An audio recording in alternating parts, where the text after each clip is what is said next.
નીતિ વચન 6 પહેલો અને બીજો વચન.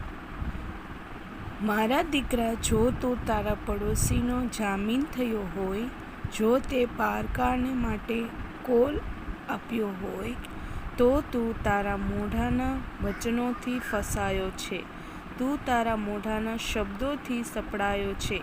તો મારા દીકરા, તારા પડોશીના હાથમાં તું આવી ગયો છે, માટે તેનાથી છૂટી જવાને હમણાં જ આ કર. જા, તારા પડોશીની આગળ નમી જઈને કાલવાલા કર. તારી આંખને નિંદ્રા અને તારા પોપચાને ઊંઘ લેવા ન દે.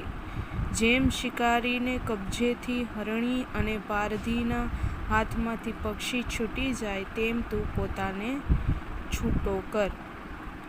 આવા વચનો માટે મારા ચેનલને